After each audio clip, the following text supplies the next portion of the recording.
శ్రీ గురు రాఘవేంద్రాయ నమః. నిన్న తెలుసుకున్నాం కదండి, మసూద్ ఖాన్కి జ్ఞానోదయము. ఈ మసూద్ ఖాన్ అనే అతను నిన్న ఎలా ప్రవర్తించాడో చూసాం కదా. ఈవేళ ఏం జరిగిందో తెలుసుకుందాం. దివాన్ వెంకన్న గారి ఇల్లు రాజుగారి స్వాగతము చెప్పే విధముగా అలంకరించబడింది. రాజుగారికి స్వాగతం పలికేలాగా వెంకన్న గారి ఇల్లు, ఆ రాజుగారు వెంకన్న రాజు ఇల్లు స్వాగతం పలికింది. ఊరిలోని ప్రముఖులంతా అక్కడికి విచ్చేశారు. గురుదేవులకు ఎదురుగా నవాబు కూర్చుని ఉన్నాడు. అనువగు పీఠము ఏర్పాటు చేయబడినది. మసూద్ ఖాన్ తన ఆచార ప్రకారముగా రాఘవేంద్రుల వారికి సలాము చేసి తనకేర్పరచిన ఆసనముపై కూర్చున్నాడు. నవాబు అనతి మేరకు బంగారు తట్ట గురువుల వారి సన్నిధికి చేర్చబడినది. దానిని స్వీకరింపవలసినదిగా గురువులను వారిని నవాబు కోరాడు.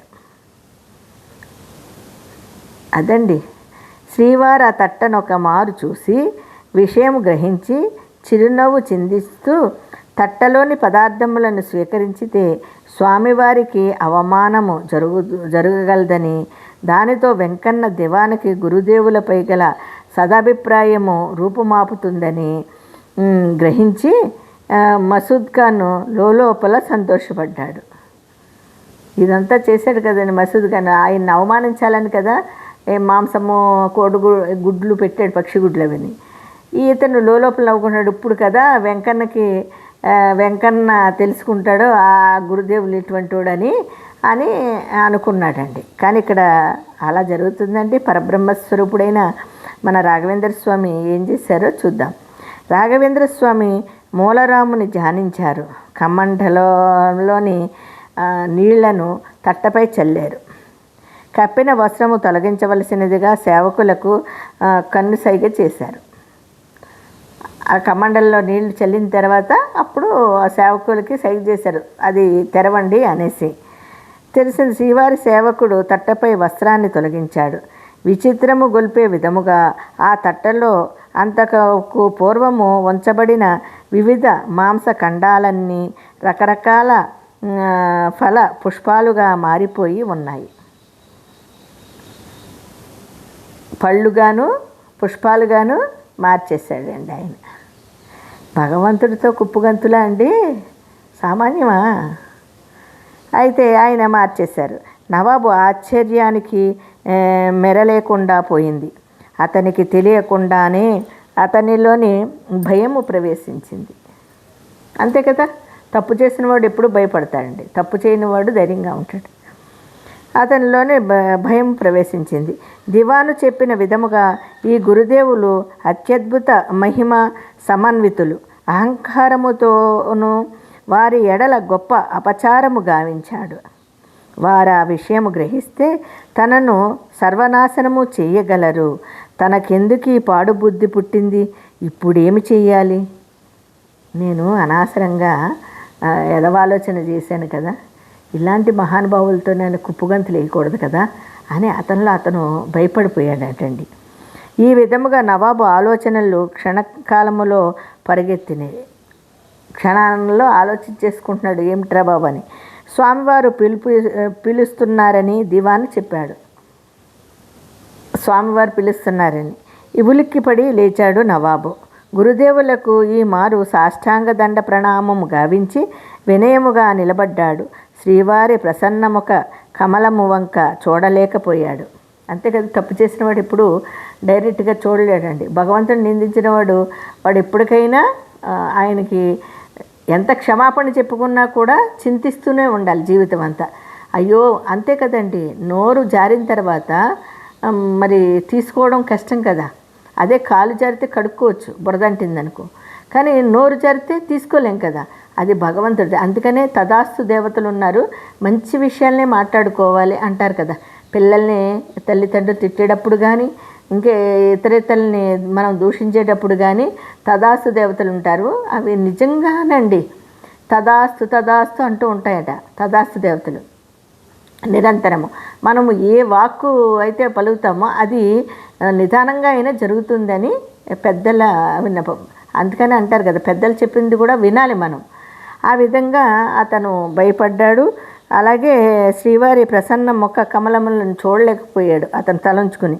అతనిలోని వణుకు ప్రారంభమైనది. ఒళ్ళంతా చెమటలు గ్రమ్మినాయి. స్వామి తనను గురించి ఏ విధముగా పలుకుతారోనని భయపడ్డాడు.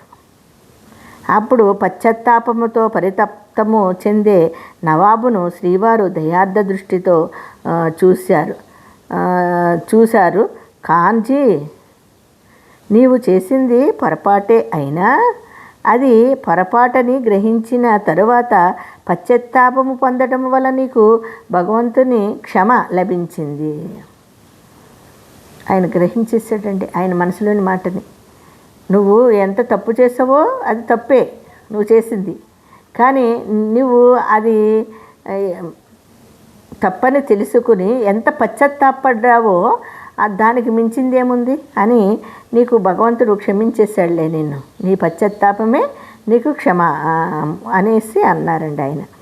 అని పొరపాటును గ్రహించిన తరువాత పశ్చాత్తాపం పొందడం వల్ల నీకు భగవంతుని క్షమ లభించింది. ఆ సర్వేశ్వరుని మనసారా ప్రార్థించి తీర్థప్రసాదాలు తీసుకో, నీకు శుభము కలుగుతుంది అని పలికారు. స్వామి వారి మృదు మధుర గంభీర వచనాలతో కొంత ధైర్యము కలిగి తేరుకున్నాడు నవాబు. స్వామికి నమస్కరించాడు. గురుదేవులు అతనిని తీర్థప్రసాదాలు మంత్రాక్షతలు ఇచ్చి పంపారు. అదండి భగవంతుడి దగ్గరికి వచ్చిన తర్వాత మనము భగవంతుడు తెలుస్తుందండి. ఆయన వాళ్ళు ఏమనుకుంటున్నారో వాళ్ళ మనసులో ఏముందో భగవంతుడు తెలియదండి. ఇప్పుడు మనము మన ఎదురుగా కనిపించట్లేదు భగవంతుడు, నాకేం పర్వాలేదు, నేను ఎన్ని తిట్టుకున్నా ఎన్ని దొంగ పనులు చేసినా ఎవరిని మోసం చేసినా ఏం కాదు అనుకుంటారు. కానీ అది వాళ్ళని శిక్షార్హులను చేస్తుందండి. ఇది మాత్రం నిజమండి. ఇది నమ్మిన వాడే భక్తుడు, నిజమైన భక్తుడు. నేను భగవంతుని పూజిస్తున్నామంటే ఎప్పుడైతే మన మనస్సుని కంట్రోల్ చేసుకుని మన మనసుని సరైన మార్గంలో వెళ్తుందా లేదని మనం తెలుసుకోగలిగిన నాడే భగవద్భక్తులు అవుతారే. కానీ ఇతర మనం ఎన్ని చేసి పైకి ఎన్ని మాటలు చెప్పినా కూడా భగవంతుణ్ణి వాళ్ళు నిజంగా నమ్మలేదనే అర్థం. నమ్మిన వాళ్ళు తెలిసిపోతారండి, వాళ్ళు ఏ తప్పులు చేయరు. ఇన్ని తప్పులు చేసేసి భగవంతుడికి గుళ్ళకెళ్ళి వాటికెళ్ళి ఇంట్లోని పూజలు పునస్కారాలు చేసేస్తే నువ్వు చేస్తున్న పాపాలకి అక్కడ లెక్క తేలిపోయింది కదా, నువ్వు ఇంకెన్ని చేస్తే ఏం ఉపయోగము? అందుకని మనం చేసే పనిని శ్రద్ధాభక్తులతో అంటేని ఇతరులకి జడవపోయినా మన మనస్సుకి అయినా మనం జడవాలి. అదేనండి రమణ మహర్షి గారు చెప్పింది ఏంటంటే, నీకు నువ్వు తెలుసుకో అంటే ఇదే తెలుసుకోవాలి. ప్రతి ఒక్కరూ మనల్ని మనం తెలుసుకోవాలంటే ఏం చేయాలండి? మనల్ని మనం ముద్రించుకోవాలి. ముందు ఇది తప్పు అని మనకు తెలిసిన దాన్ని ఆ తప్పు పనిని ఎందుకు చేస్తావు? నువ్వు చేయకూడదు కదా. ఆయన అలా చేశాడు. చేసిన తర్వాత ఆయన భగవంతుడు అనేవాడు ఏ రకంగా కళ్ళు తెరిపించాలో తెరిపిస్తాడండి. అందుకని అంటారు కదండి, చేతులు కాలేక ఆకులు పట్టుకున్నావు అంటే కాలిపోయిన తర్వాత ఎందుకు, ఇంకా కాలక ముందు కాలుతుంది కదా అనే భయం మనకు ఉండాలి కదా. అది లేదండి. అది లేకుండా ఇష్టం వచ్చినట్టు చేసేసి ఇప్పుడు చూడండి, బాబా గారి మీద లేనిపోని దోషణలతో ఎవరైతే చేస్తున్నారో సేమ్ ఈయనలాగే పశ్చాత్తాపంతో ఉంటారు తప్పకుండా. చివరికి మనల్ని క్షమించేది, మనల్ని సేద తీర్చేది భగవంతుడేనండి. మనం భగవంతుని దూషించేసినంత మాత్రాన నాకు డబ్బులు వచ్చేస్తున్నాయి లేకపోతే నేను గొప్పవాడిని అయిపోయాను అనుకుంటారు కదా, అది తప్పు. మరి ఇలాంటివి గురువుల యొక్క పరంపరల్లో మరి ఇలాంటి ఎన్ని మహిమలు అండి. మరి బాబాగారు కూడా చేశారు. మరి ఈరోజు కూడా ఆయన శరీరం లేకున్నా కూడా ఆయన రియల్గా మనకి ఎన్ని అనుభూతులను ఇస్తున్నారండి. అలాగే రాఘవేంద్ర స్వామి కూడా జీవ సమాధి అయినా కూడా ఆయన కూడా ఇప్పటికీ ఎన్ని అనుభూతుల్ని మనకి ఇస్తున్నారండి. నమ్మిన వాళ్ళకి లేదు. అలాగే తిరుమల వెంకటేశ్వర స్వామి కూడా చూడండి, మరి కోట్లాది మంది అంత అద్భుతంగా వెళుతున్నారంటే అక్కడ ఏమీ లేకుండా నేనా అద్భుతాలు జరుగుతున్నాయి కదండి, అద్భుతాలు.